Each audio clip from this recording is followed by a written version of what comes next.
we are in a tie match at the drop. Double gen pop to avoid the deadlock. They do go down. There is a haste status effect.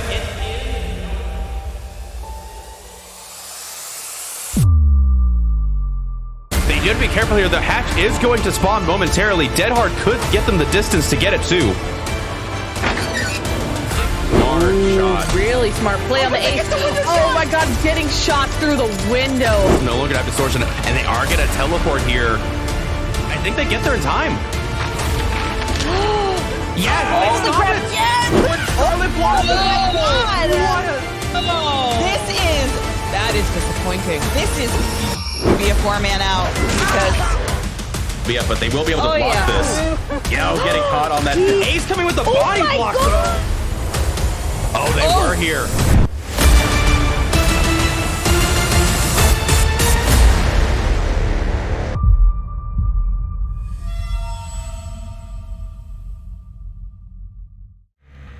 Hey, what is up, guys? It's Giltspire here, and welcome back to Champions of the Fog. We are back once again, this time with Petroleum versus Modern Retro. And I am joined here today by JuniKoh. How you doing today? Hi there, everybody. I'm doing well, thank you. Glad to be back. Happy to have you back. Are you excited for this first set? We have a Nurse mirror match on Father Campbell's Chapel, and we don't see Nurse all too often. I am super hyped because I think this might be the first comp Nurse match that I get to see, because for most of the season when we were casting, she was disabled. So I am super hyped about this. I can't wait to see what this is like. I am expecting some cracked Nurse blinks, my guy. Yeah, I mean, it's the first time that we've seen Nurse in comp for a while with all the bugs that she experienced. We finally gave her the green light and she is back. So gonna be interesting to see if these Survivor teams are rusty, if these killers are on top of their game. So gonna be interesting to say the least, and thankfully we will not have to wait long to jump right on in. No, I am very excited. I think this is going to be incredibly interesting. I'm excited to see what kind of add-ons they bring. And I'm really excited to see what like comp Survivor strat is against a Nurse. Yeah, it is. Tips. It is interesting to watch Nurse play at a high level, both from the killer perspective and from the Survivor perspective as well. And definitely it's like a little game of ping pong when you're playing a Survivor, just trying to understand how long they've held their blink, how much distance they're going to get, and try and mind game that to some ability. And like you either cut short or you go long, and like it's a whole lot of mind gaming in 50-50 in some way, shape, or form. But it is always intriguing to see how these Survivors will play against her. As far as add-ons, I mean, it's usually double recharge or like fatigue reduction is like one of the two options at the end of the day. With that being said, it looks like we do got that fatigue. Is that fatigue reduction? It's been a while since I played Nurse as well, so I'm like, what add-ons are those? I'm gonna look right now. Looks like power token recharge reduction and maximum range increase and charge time. Probably not maximum range. No, the bottles look really similar. Yeah, so double recharge then. That makes a lot of sense. And Nurse finding two Survivors there, getting the hit on the Lori, and looks like they will continue pressuring them out here. And Lori trying to get into that locker won't happen, and the Nurse will get the down. So that'll be the first toke here for the Lori, and a little bit of progression on those gens. I do want to note, however, there is a Ruin in play, as well as a Scourge Hook Pain Resonance, so some double gen regression here. Have a Ruin. Looks like that Ruin is gone now. Yep.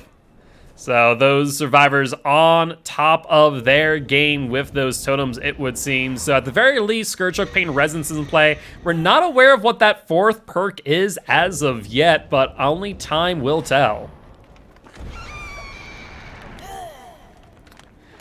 Looks like Laura here will be in chase going into the main building, and Nurse trying to go for this tunnel here. Not sure if this is wise. We all know Lori's always bring DS, so I imagine we'll be seeing that. And I don't know if you know about this, Junie, but do you understand what that survivor with the flashlight's attempting to do, basically? Can't you can burn Nurse, can't you? Yeah, so you can light burn the Nurse and basically stop her from being able to blink. They're attempting to do that, try and get them off the Lori in some way, shape, or form. Unfortunately, they were not successful as we see Lori back here with the Nurse in the carnival. I doubt having a fun time, though. Ooh. Luckily for our Nurse, though, there's still 5 gens left to do, although I imagine at some point we might see 2 go pretty quickly. Yeah, especially if Ruin being cleansed, it would make a whole lot of sense. But that there will be the 2nd down on the Lori and the 2nd hook of the game, though. As you were saying, we do hear those gens popping off in the distance.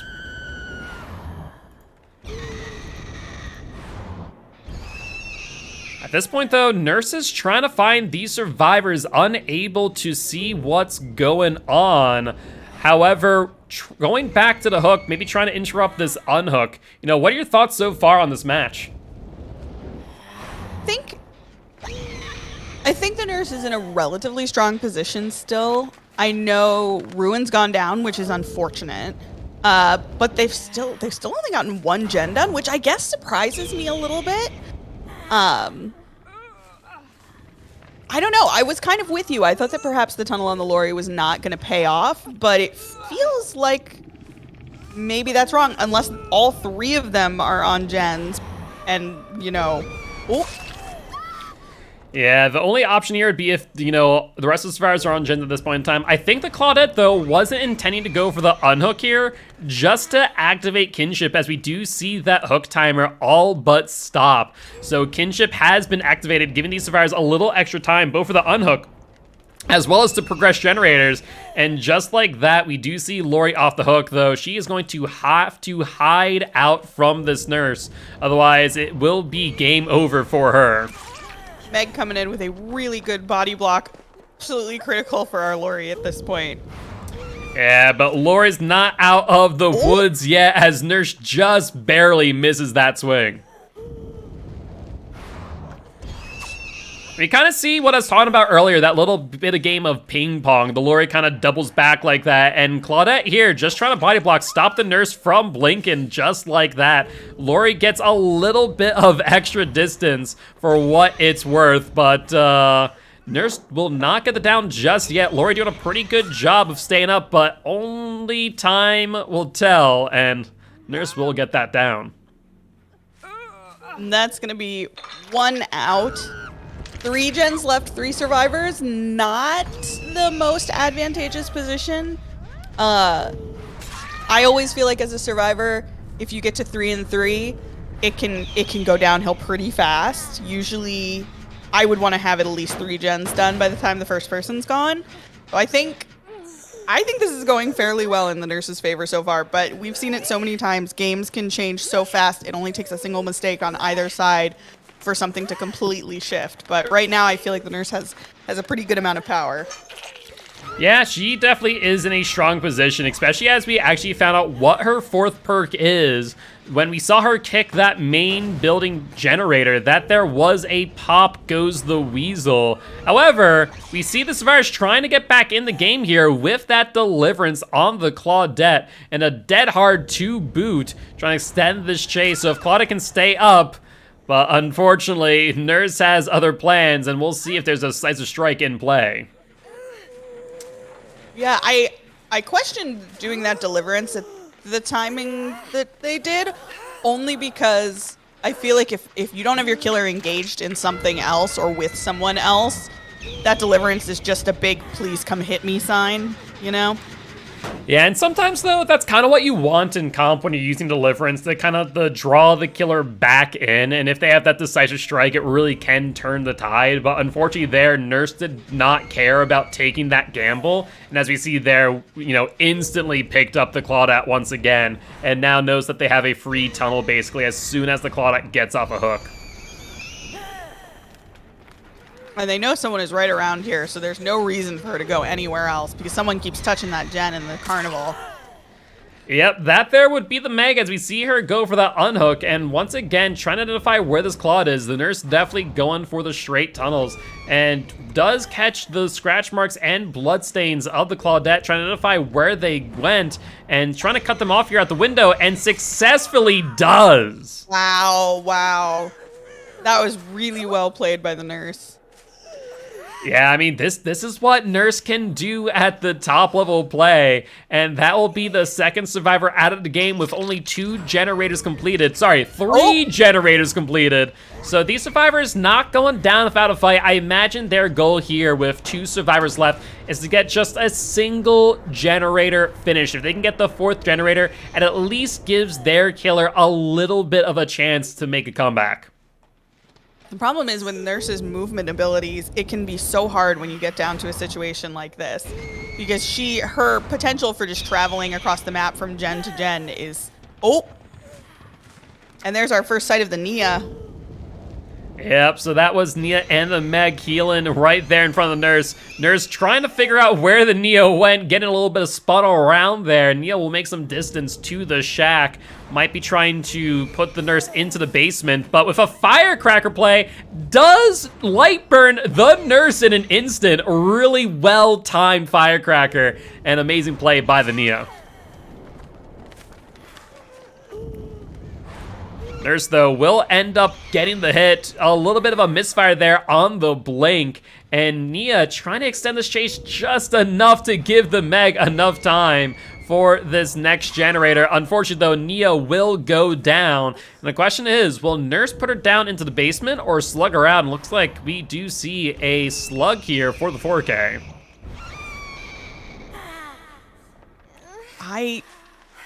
Oh, boy. Have we seen Unbreakable yet, though? We have not seen Unbreakable. I think that may have been on the Claudette with the Deliverance. Normally, if you don't see DS on the Deliverance, it's usually an Unbreakable. And so, more likely not, that was the case. We'll note here, it doesn't look like there was a Scourge Choke Pain Residence, so no gens were regressed. Unfortunately, this gen, which they've been trying to get finished bit by bit, keeps on getting hit for 20 seconds with that Pop Goes the Weasel. And so at this point, Nurse can just kind of drop back and forth between these 2 gens as we do see the Meg go for the unhook on the Nia. And at this point, it is all but game over for these survivors. Ooh, that was a nice dodge. Yeah, the Locker Tech, good stuff. Plays like that pay off so much better against Nurse than they do against other killers in a lot of ways, because you do get a little bit of extra time to get yourself out and moving again. Yeah, like the 3 killers to work with that, definitely like Blight, Nurse, and Twins. If you can get into the locker, sometimes it really can just pay off, but unfortunately, didn't give the survivor enough time, and looks like Nurse is going to be trying to go for a Scourge Hook here, just really ensuring that these survivors are not able to get a 4th generator, and trying to secure the match in their favor. This is punishing. And you know, the thing is, sometimes you can look at a match and kind of pinpoint a moment where things kind of started to go one way or the other. I don't really know that I can do that. I think this Nurse is just playing really solidly. Yeah, you know? I mean, this is why, for the most part, we see Nurse ban in the first round of bans. I believe overall for last season, before Nurse was kill switched, it was 71% of the time that Nurse was banned on the first ban phase. So, I mean, this is a good example why that is, because, you know, if you are not prepared to go against a cracked Nurse, you know, this kind of is what it ends up being like. Yeah. I don't know. So what is your play here at this point? Are you... if there what were are any, you doing if yeah, you're if in there this are match right now? any gens with progression, I'd say, try and crank it out, get that last gen completed, because at the end of the day, at this point in time, it's going to be just as valuable as you escaping. However, there's also the thought that you might be able to go for the hatch escape, which we see the nurse kind of privy to that idea, as we do see that survivor there, suicide on a hook. And so now hatch will be open, nurse will get a chance to close it, and now we kind of have a 50-50 on the exit gates. I don't know where these are located, but if they're in good positions for the survivor, it's still possible for them to get out. Not. They're okay. They're not great against a lot of other killers. No, I lied. These are not good. These are bad. Yeah, it's not as good as you'd like to see it from a survivor perspective, unless there's a bit of mind game there and they're at that first exit gate. That'd be my only thought. But otherwise, it looks like this will be a 4K for the nurse. I don't know. I want to. You know what? I want to put my faith in the survivors that they're going to be able to get this one out. I'm choosing to believe. She's healed up. She can take an additional hit. We know that she doesn't have no ed. I'm going to be really foolishly optimistic. Ooh. And we see the red light there from the X gate. Nia not able to dodge out of sight though. And so unfortunately, though optimism does go a long way, the realist in me says, I think it's game over. Man. Still though, that was just a punishing match. Like, the fact that they were able to get 3 generators done as the survivor in this situation, I'd be like, yeah, okay, we did okay. You know? Yeah, and now it comes down to the mirror match. As we said earlier, we're going to be flipping sides, and Petroleum is going to be taking over the killer, and we're going to be seeing a nurse from them as well. So it's now going to come down to what survivor's side is more prepared to go against the nurse.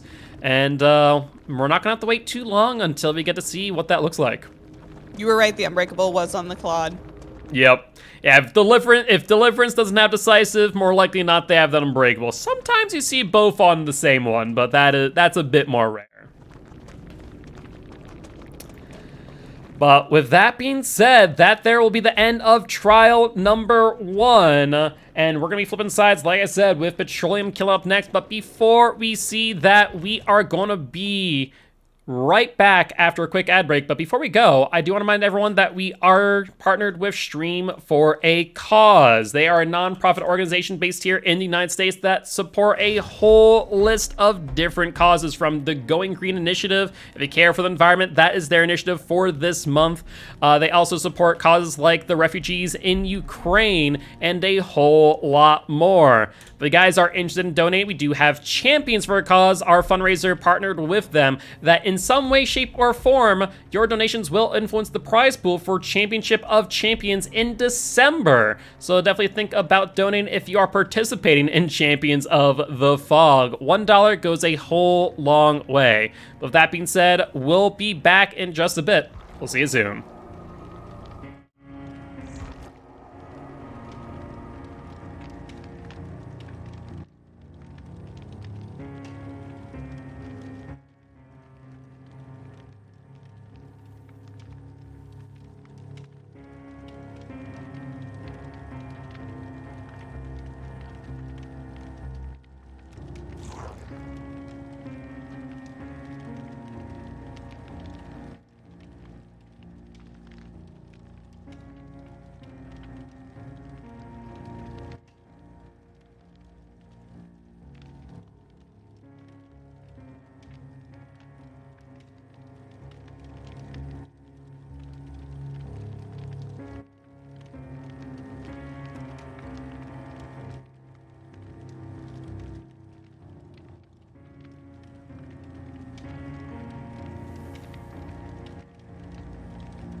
All right, we are back. And once again, we are on the Father Campbell's Chapel, this time with Petroleum playing the nurse. Junie, what are you thinking? Do you think that based on what we saw from the last nurse that these survivors are prepared, or are they going to face a similar situation? You know, I would say initially, I think it could be a similar situation. However, I do think that there can sometimes be an advantage in going second in some respects because you have that very tangible bar that you have to meet. And you're like, if we do this, then we've done it, which I think is really helpful. But also, I've realized, I think I know why that last match went the way it did. I did not see a single survivor go boop Maurice. And as we all know, if you don't boop Maurice, you're going to lose on Father Campbell's Chapel. That's the rules. I don't make them. I am just here to spread that. You know, that is fair. You do need to boop and pet Maurice. You know, if not, you are cursed with bad luck on the Father Campbell's Chapel. No fun is had in that carnival if you do not do so. He's just a Zambi horse trying to live his Zambi life and get some treats, you know? Exactly.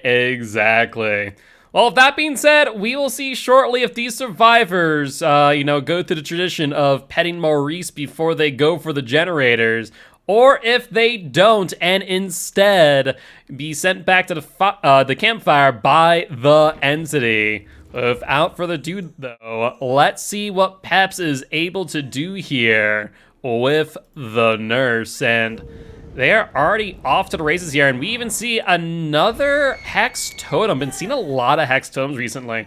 I imagine that there is another Ruin in play, and they also saw the ace, but whiff on the hit, and looks like they might not continue the chase.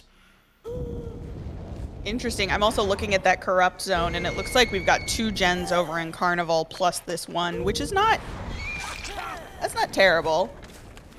Yeah, it's not a terrible spread, to say the least. However, Ace will take a hit here, trying to use that flashlight to the best of their ability. A little bit of a dead hard, though, extending the chase further. Wow. By the way, JuniKoh and I were talking about it earlier of why there is no chase music. You know, just Nurse being bugged, I guess. We had chase music last match, but no chase music for Nurse. So we'll see if that persists into our Artist and Cenobite matches. But with that being said, that there is the first hook of the game on the ace, and a Scourge hook to boot for these survivors over here on that generator, regressed by 15%. And it looks like it was the same Scourge hook that was being used by our other nurse. I wonder if we're going to be seeing a similar build from this one. Yeah, so far, very, very similar. We see both a Ruin as well as Corrupt and Scourge Hook paying Resonance, and another down here in very quick succession. I mean, this is looking so similar to what we saw that last game, where there's already 2 hooks before a single gen has been popped off, and ooh, Nurse getting a bit greedy here as they're trying to get to the Scourge hook. You know, I think this just goes to show you how strong a killer nurse is. She has I would say a very high skill floor and a even higher skill ceiling. And there's a reason that people talk about cracked nurses, because playing nurse on DVD is like a different game. The mechanics of it are so different. The strategy of it can be really different. And she is like, a good nurse is just so punishing. You just go into it and you go, well, this is over, I guess. Yeah, I mean, it really is true. There are definitely some really good survivor teams that know what they're doing. I will note here that there is a decisive strike, but much like anything against the nurse, 5 seconds only gets you so far, and Nurse is going to be trying to read down the Claudette for a second time here, trying to identify where they've gone, potentially behind the LT wall, and Nurse trying to get there, but Claudette going into the blink, but unfortunately catching themselves on the tree, and they will go down.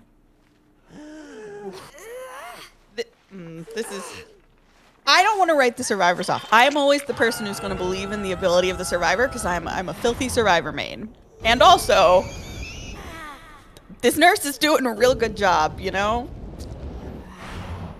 Yeah, I mean, they're on point. Very few blinks have been missed thus far. And looks like they are trying to find these survivors over here. Do find the ace once again. That will be 2 survivors on Death Hook if they're able to down the ace here. Though, looks like they're going to break off Chase. And sure enough, here is a pop goes the weasel. So 3 stacks of gen regression. We got our ruin, which has since been cleansed, Scourge Hook, and pop goes the weasel along with that corrupt intervention. So no endgame perks in sight. So this is the exact same build that our nurse was running in the last match, including add-ons. Is there anything that you would have potentially swapped out, or do you think this is just like the way to go? I mean, at the end of the day, the biggest thing is here that the nurse just needs to get a 4K before 4 generators are completed.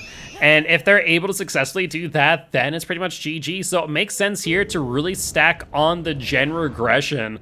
There is an argument made, maybe instead of Ruin, to run Call of Brine instead as a bit more of a reliable perk. I do want to note, I'm not sure spectator bug or what, but very little fatigue there on the nurse on the pallet stun. I thought they fixed that, but you know, behavior does what behavior does. And there's our first casualty of the match. Rip Claudette. And the 3rd generator finished too. These survivors just need 1 more generator done before before these survivors are all killed off. I think that is a very obtainable goal here. So I even agree. though Nurse gets a very quick down there on Jukebox, I think these survivors are able to come back. I think they're gonna. I'm gonna go out on a limb. I think they're gonna get 2 done. I think they'll get them both done. Yeah, I think it's very likely. And at the very least, I mean, they know their win condition here for this match.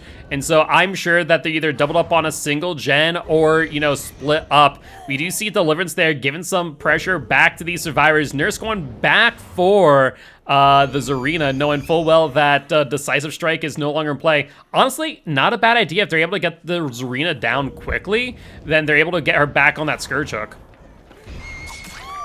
Oh. I was just about to say, at this point, if the Zarina can just waste a little bit of time, you know, she hasn't used that pop, so that would be a big win if she could keep her busy. I don't know if that's going to have been long enough. Yeah, unfortunately, though, there goes the Scourge Hook Pain Resonance. And I want to point out, though, that's a separate gen from the one that popped off the first time. So that means that these survivors are on separate gens, just trying to desperately get this last generator finished out. But Scourge Hook Pain Resonance putting in some work, and looks like the nurse is going to be after the ace here, and will potentially be able to box him out here in this corner. That gen has a lot of progress, too. Yeah, however, there's the other gen popping off. Like I said, these survivors knew the win condition, and they played into it well enough. And so with the 4th runner popping off now, that does mean that these survivors pulled on ahead ever so slightly. It now just comes down to how many points can they get ahead of the, you know, killer side and set themselves up for success for the match point. I think if they continue the way they are, knowing that there is no NOED or anything like that, I think that they could, it is very doable for them to get a 2-man out here, which would be a pretty big win, considering they've already met their win conditions. I think that's super doable. Yeah, Sorry, I would. I'm so thrown off by the lack of chase music. It's really It is a little bit unnerving. I will not lie. It definitely is a little bit unnerving. So quiet. Well, like you said, that there will be the 5th generator completed, and I think you're right in saying a 1 if not 2-man out is very likely. Depends However, on these what fires, door they've gone to. Yeah, I was about to say, these fires are going to have to be careful as we see the nurse spotting the Yui right there. Ace coming up behind them, trying to get to this exit gate to open it on up. And now it comes down to what the nurse is going to do. Are they going to try and secure the 3K? Or are they going to go for the slug play? And it looks like they're going to go for the slug instead. Oh, no. Oh, no. I feel as though I'm perhaps doomed to these survivors. We haven't seen Unbreakable yet, though. Yeah, no unbreakable yet. Ace trying to go for that light burn there, stopping the nurse from blinking towards him. Unfortunately, though, that Oh, no! dead hard was all for naught, and nurse is right in his face. I am very sorry about the barking dogs. Oh no, they're just rooting for the ace. That's all. That's all. They are, you know. They really love Ace. They're trying real hard. They're encouraging. Indeed, indeed. Unfortunately, encouragement can only get so far as Ace goes down. Yui has yet to pick herself up, and that will be a 4K here for the nurse. So 24 points to each killer. However, with those additional 2 generators completed, that will allow the Survivor team to pull on ahead, and Modern Retro will take set number 1. I wonder. Sorry, at the end of a match, I often like to posit as to why I think certain things were or were not done. And I wonder why they didn't split up on the doors. Yeah, that's a really good question. At the end of the day, it definitely would have allowed for a potentially different outcome. My only thought there is maybe they thought that the Yui could keep the nurse busy enough to allow them to, Oh, wait. Oh, wow. Yui, sorry, interrupted with breaking news as Yui just barely got to the hatch, and nurse stopping her and will get the pickup. Brutal. Brutal. That was so close. That would have been a god play.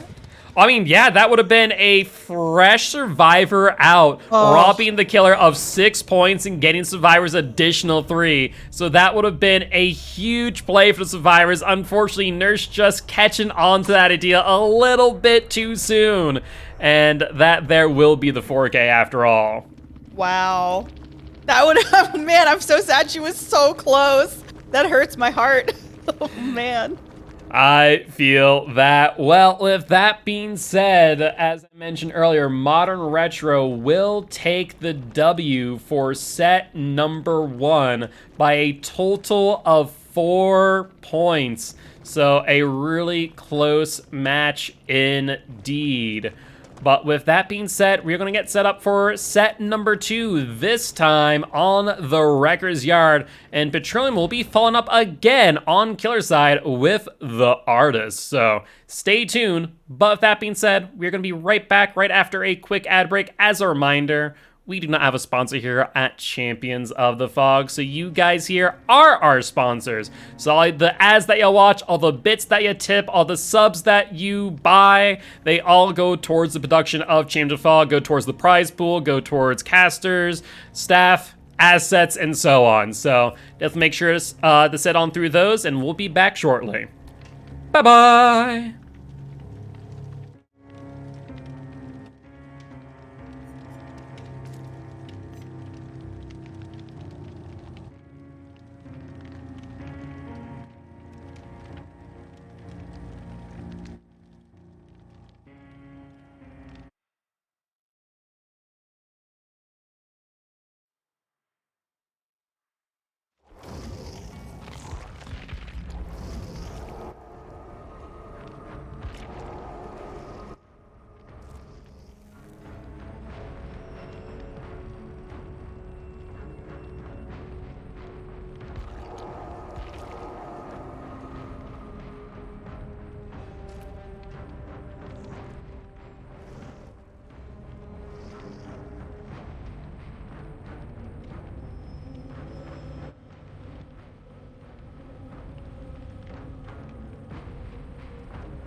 All right, and we are back.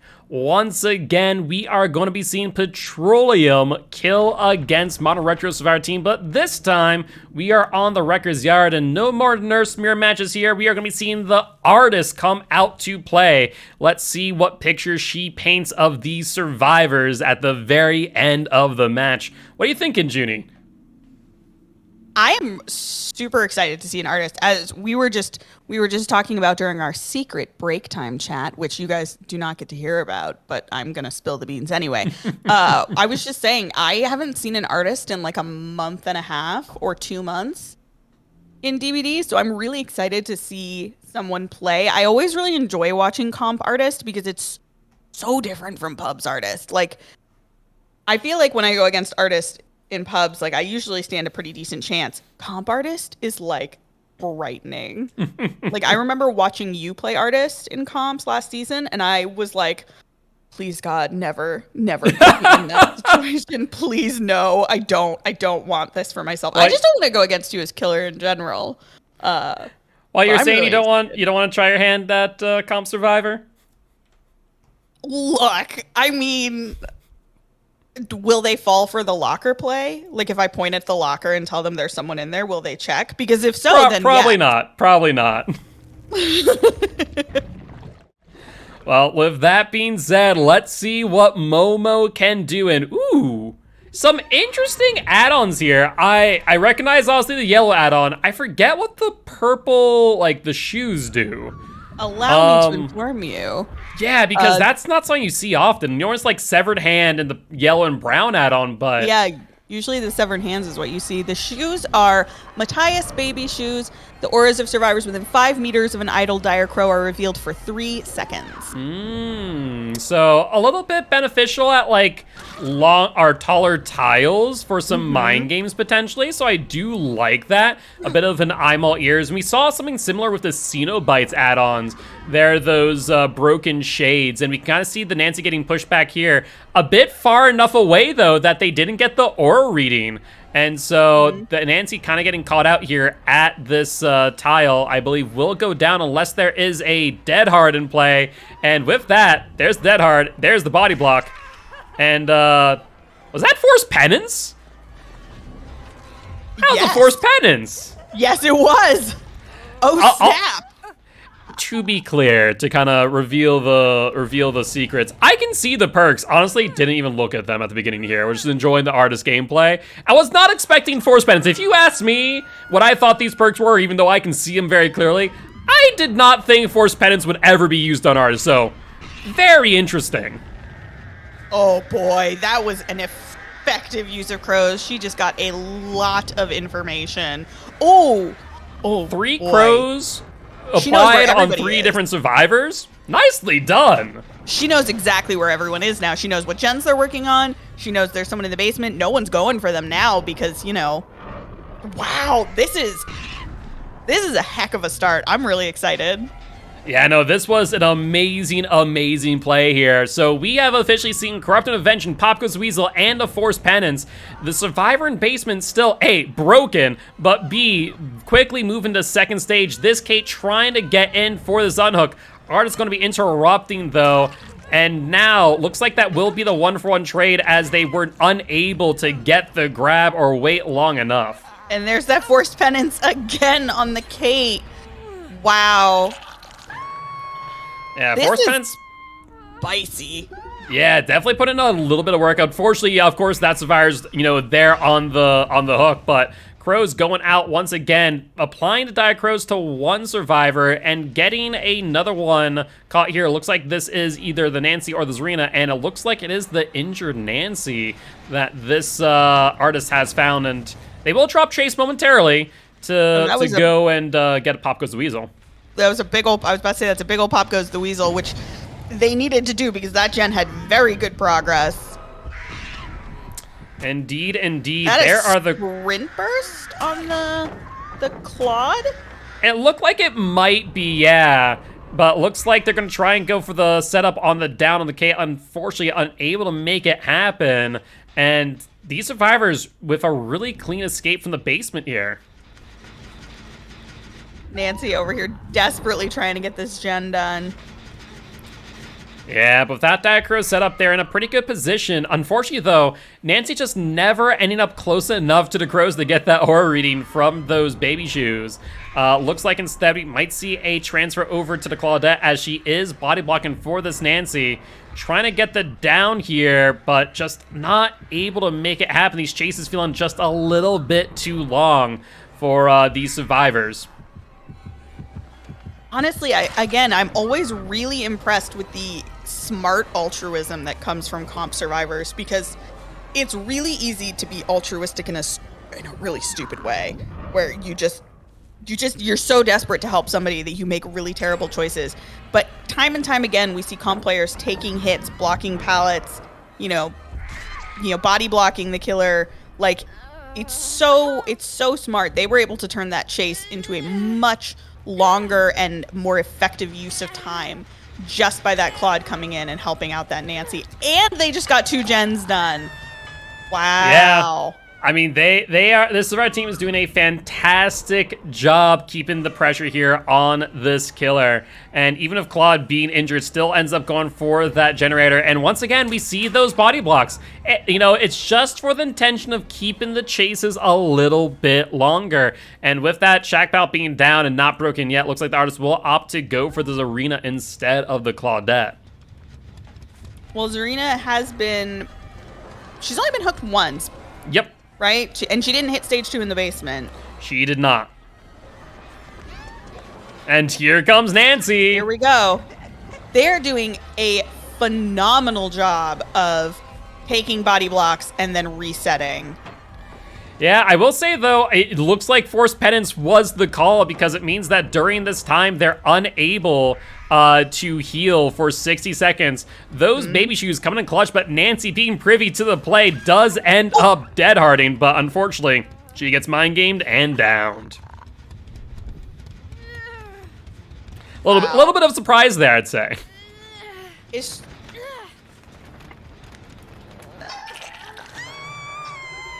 Oh, okay. She's on second stage. For a second, I thought she was on Death Hook, and I was real concerned, but... No, she is the first to move on to second stage now. I believe there's 1 survivor that's fresh, 2 on first hook, and then Nancy, of course, is now on her way back to the campfire. And with the position that they're in, I mean, the artists cannot let their foot off the gas pedal. They cannot wait and camp this hook out. Especially as they're already off the hook, so that too. I was about to say, what do you do here? Would you have stayed? Would you have tried to move on and find somebody else? Yeah, you really can't in this scenario. Those baby shoes, though, almost coming in clutch. The thing is with them, you almost still have to wait out the potential plays, as we do see Kate there taking the hit to the face and getting down to boot. Though, looks like Art's just going to slug her out and going to pressure the Nancy, trying to get at least a 2K here. So I know you're saying earlier with all this altruistic play, do you think it's paying off for them? Yes. 100% yes. 100%. Because they even if they lose one person, they did such an effective job of extending chase just that little bit. And that all adds up. I mean, they went from no gens done to 5 gens done with the gate open so fast. I absolutely think that they did the right thing. And, Survivor's just celebrating a bit with a bit of firecracker play, and that there will be a 3-man out, a 1K 6-hook for this killer here. Not a bad show in the grand scheme of things, but those body blocks just coming in clutch time and time again. So, fantastic job by both sides. And with that being said, for trial number 1 of set number 2, we're looking at... looks like 16-14, so a 2-point gain for Modern Retro. It's still anyone's game, both for the set and for the match point to boot. Yeah, that was a really interesting match, because in a lot of ways, I think Forced Penance did some good work. In other ways, I wonder if it was really worth it. Because Yeah. while I feel like, you know, there were tons of survivors broken all the time. There was one point when 3 of them were broken, but she wasn't able to capitalize on that in the way that I would have expected. So I wonder if having something like No Way Out would have been more effective and given them the opportunity to get, you know, like a 2K, because that Nancy was still injured, you know, and they'd hooked 3 of the survivors. Yeah, So I mean, that's true. It was an interesting perk to see, and in some ways I'm like, oh yeah, they were getting really good value. But were they? I'm not entirely sure. Yeah, it's hard to say, and that's one of those things about perks like Forced Penance and things where you go, how much value are you getting out of this? Like with Pop Goes the Weasel, with Scourge Hook Pain Residence, when there is a percentage associated with it, you can say, here's what I'm getting out of this perk. But in other times, like Forced Penance, like, well, I can only base how much value I'm getting off this if it's paired with something else, or if I'm getting downs because they aren't being able to heal, right? So it is so hit or miss in that regard. I wonder, I'm really curious as to what chat thinks about this. Do you guys think, first of all, do you think Forced Penance gives you good value in general on Artist or other killers? And 2, do you think that it was valuable during the match? I'd be really interested to hear what you guys have to say as well. Well, since we are in a bit of a delay, we'll give chat a little bit of time to stew that on over, as we are going to be taking a quick break before we go into trial number 4. And with that being said, as a reminder, we are partnered with we have a fundraiser called Champions for a Cause, but we're partnered with Stream for a Cause, a nonprofit organization based here in the United States. Like I said before, they support a whole litany of different causes. This month is Going Green, so if you are a big advocate for the environment, then now is the time to donate. But on top of which, they also support other charities and causes like refugees in Ukraine and a whole lot more. So check them out, but also check out the link I put right in chat where you can donate. Even $1 goes a whole long way. On top of which, everything you donate in some way, shape, or form will influence the prize pool for Championship of Champions, where the winners of every season are going to be duking it out for the prize pool, which has yet to be determined. But that being said, we'll see you guys in just a little bit.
All right, and we are back with trial number 4, Petroleum versus Modern Retro, and we are going to be seeing the Pinhead from Modern Retro. And Junie, I hear that you're not a fan of the good old Cenobite. Why is that? I hate guys, y'all, look. I hate Pinhead. I hate Pinhead so much, and here's why. Because I think Pinhead is one of the hardest killers to go against if you are in a group with people who are new to the game and don't understand his mechanics. Okay, it is miserable. Yeah, that's fair. That's fair. I had a match the other night where I was against a Pinhead, and it was me and Junie playing, and we clearly were with two people who didn't understand how he worked. And they never went for the box. I had to go do it every time. And then they didn't understand that I needed them to block hooks for me so I could get it done. And it was so infuriating that all of a sudden I get it done. Pinhead shows up. I look at him and I'm like, I'm not with them. And I pointed at the other survivors and he hit me once. And then he was like, yeah, okay, I'll go take care of that for you. Like, please. That's fair. It's like if you don't know how the box works, it's miserable because the whole thing, you have to keep up with the box. If you don't, like, you can get so stuck and just overwhelmed, and it's so irritating to me. Yeah, no, that is a very real thing, and it definitely comes down to, knowing the nuances and details of the game. And when unfortunately, survivors, especially those you cannot communicate with, do not know what's going on.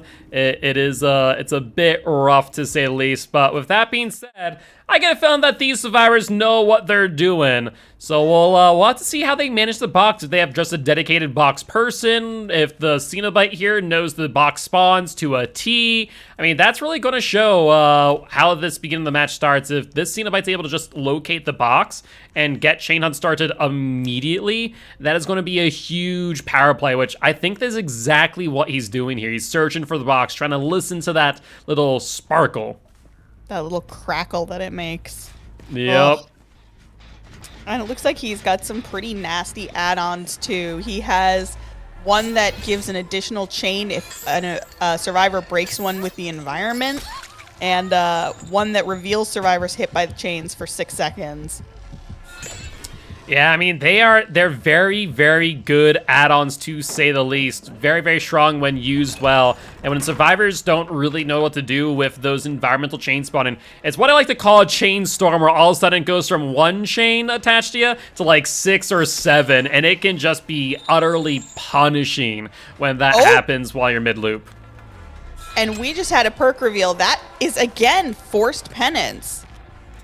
Yeah, so Pinhead here thinking that there's going to be some more body blocking, and on top of which, these survivors are now keenly aware of another perk that is the Thanatophobia. Oh gosh. Thanatophobia is 100% one of my least favorite perks. Yeah, the penalty can be quite severe. I mean, you're looking at 5% gen progression penalty per injured survivor. With forced penance too, it means that you have to stay injured for longer. Honestly, this is what I kind of like to see when forced penance is used, because then you're kind of getting a little bit of synergy here and there, right? You're able to get that 60 seconds of injured time, which means 60 seconds of Thanatophobia intact. We are seeing some really excellent play by the survivors here. Pinhead has injured all 4 of them at one point or another. We managed to see somebody get fully healed while the Steve was being chased. They're getting a lot of initial forced penance hits, but getting that value, I think, is going to be really tough. Yeah, this is feeling very reminiscent of the Artist game, where these survivors just coming in for body block after body block, and the killer just ain't able to do anything about it. I mean, see this little standoff here at the pallet, just the Claudette making enough distance. Unfortunately, though, with these chains, I think we will see the down, and that will be the first hook of the game for the Cenobite and Modern Retro. This is really interesting to watch because I think it goes to show you that playing Pinhead can, like, they are hitting so many of those hooks that they are going for. But if you get survivors who know how to work around it and who are being, you know, yeah, these survivors, they're putting up a strong fight, to say the least. Oh boy, yeah, this is wild. And this is why I kind of look at Pinhead and I treat him like a worse nurse in some ways, because unless Chain Hunt is getting activated constantly, the Possessed Chain is so little reward for so much risk, because if you're not on point, the survivors just get so much raw value off of the distance that they gain while you're using your Possessed Chain. You must come with me. Thank you for the commentary, Pinhead. We'll take it from here. Thank you. He does have real good voice lines, though. I mean, you got to admit, he's got some pretty great voice lines. And I'm very pleased that they decided to bring back the meme. Yes, the meme does live on, but unfortunately, the question is whether or not these survivors are going to live on, as we see 2 getting healed here, and the 3rd in the process of getting healed. But looks like this Nia is going to once again take some body blocks for the Steve, but with that broken lens, able to get a little bit of information and keep the chase going. Yeah, it's interesting because you mentioned something that I had not really considered. But if you are constantly on the box, you take away a huge amount of power from Pinhead, which means, speaking of the box, I was about to say we are getting off. Oh no, friends!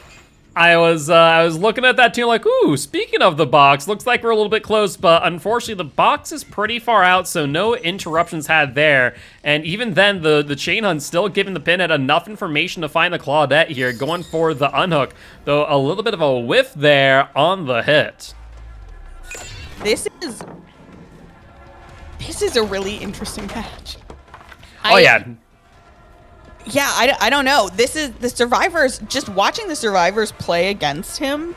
They're doing so many things right. It is really interesting. It gives me hope that I can one day not hate Pinhead as much as I do. That's fair, and looks like there will be a flashlight blind on the Pinhead. And that is punishing, to say the least. There are 3 survivors outside of doing gens, and with that 1 flashlight save, these survivors just take all the pressure back from the Pinhead and pretty much are giving themselves a good opportunity to make a comeback here. They are absolutely crushing this. They are just playing so incredibly well. I am floored by how much progress they've gotten done towards their own objectives, by how much they have thwarted this killer's ability to put pressure on them. They, like you said, that flashlight save just took all of it back. Yeah, and I mean, right now, 2 survivors are broken, 2 others injured. Thanatophobia definitely doing some work here and slowing down the game in some way, shape, or form. And Pinhead here will get that Possessed Chain, I imagine, the down on the Steve. Yeah, that was a good place for him to catch that Steve out. Yeah, this is really intense. And, you know, I think something that we don't think about very often is you have to think about the human factor in this too, right? You know, the killers are killers. You have their abilities. You can do what you want with them. But when you get to a point like this in a match with 4 gens done and no one on Death Hook, this is a hard place to be mentally. And especially in a comp setting, I think you can't ignore the fact that there's probably a pretty big amount of pressure right now. Yeah, no doubt about that. And if we're looking at kind of the hooks that we have right now, we are looking at Steve now on Death Hook and 1 survivor. That is a DC, and unfortunately, we are way past the 2-minute mark. That may have potentially costed this survivor team the game. Oh, and my gosh. Yeah, the match must go on. And oh my gosh. The game pretty much took a 180 here, as I'm pretty sure that survivor there had not been hooked yet. So that is full points. That is heartbreaking. Oh my gosh. That's devastating. Yeah, when it comes to situations like this, unfortunately, our rules are clear. It needs to happen. Stuff like this, DCs or internet issues, obviously within 2 minutes of the start of the match, we will do a reset. But once that corrupt intervention, for all intent and purposes, is over, there is no restarting. And I think at that point, even though there's only one generator remaining, I do think at that point this is going to potentially result in a victory here for the Cenobite because of that alone. Oh my gosh. I mean, and wow, I'm just sitting here with my mouth open and I'm like, because now the job that they have to do is much harder too. I mean, yeah, there's only one gen left, but still, like this match is suddenly not over in any way. Yeah, it is definitely not over. Before, it definitely wasn't, like, great for the survivors. It wasn't horrible for the Cenobite. It definitely was still very big back and forth between the two. But now with only 3 survivors remaining, it really does just kind of gift wrap the victory to the Cenobite here. It really does, potentially. I think they would have to play flawlessly and IQ 3000 this to bring this back. And I think that this has probably given our killer the confidence boost that they need to pull this out. They are... I'm so sad. I'm so sad. I'm trying not to be biased, but I'm so sad. No, it's really unfortunate. I definitely feel for teams that experience this because it's never a good moment, you know, whether it's in pubs, but especially not in comp where all of a sudden there's a DC and you're kind of left out to dry. Yeah, they must feel so horrible, you know. That is, just because they were in a really strong position. I thought that they were probably going to be able to get potentially a 4-man out. They were, you know, no one was on deathhook. They were rocking and rolling. They were crushing it, but... Yeah, I was actually looking at scorecard as that happened, and I was trying to figure out what the win condition was here for the Cenobite, and they actually were pretty close. So to kind of give you some insight to what the last match looked like, there's 1 survivor dead, 1 survivor on second hook, and 1-on-1 and 1 fresh out. So it's a 3-man out. And with that, Cenobite had 2 hooks on the Steve, 1 hook on 2 other survivors. So realistically speaking, all they needed was the final hook on Steve and then 1 more kill, and they would have secured the victory. But with that being said, it's still such a close match on both sides that it could have gone either way. But unfortunately, with that DC from the survivor resulting in full points for them, that does secure the victory for Modern Retro for the set. And because of that, also the victory for the match point as well. So, the swan song has been sung, and the fat lady has singed, and we are going to be seeing the final chases of this match. Oh, man. Well, in either way, excellent play from both sides. My least favorite game. Yeah, a little bit of cat and mouse here, trying to get this unhook. Unfortunately, with Steve being injured, all the Cenobite needs to do is just kind of wait this out. They have Nia caught in a corner here. I don't think she can even get for the unhook. She cannot. She's stuck. Oh, no. So now Steve is out here trying to go for exit gate. Nia giving up her unhook. We'll see the death on hook, and with that we also hear the no way out in the distance, signaling the end for these survivors. Oh man, this is wild. We're going from what I think genuinely potentially could have been a 4-man escape to I think an inevitable 4K. Yeah, it shows. Nia gets out. It shows how things like this go when just one person DCs and how quickly the pressure turns. So, you know, for those of you who play pubs, don't DC because things like this happen. I was about to say, Y'all don't DC on your team, please. Yeah, and this definitely wasn't personal. It seems like it was a net issue, so Yeah. net did done pop out of chat, and with that, I believe the survivor did too. Well, I will say the Steve is keeping this man moving though. Yeah, I mean, that was a full 60 seconds, no way out, so at the very least, I foresee the Nia getting the escape and Yeah. try to see where the Steve is, but he was getting a bit of distance there. And Tires OP?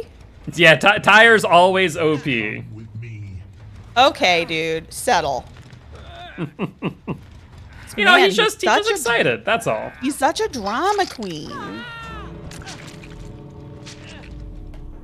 Wow. But with that being said, that there will be the end of this match.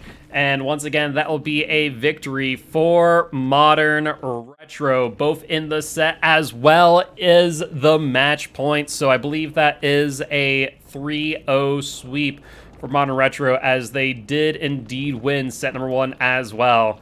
But GG, well played to both sides, and congratulations to Modern Retro for the win.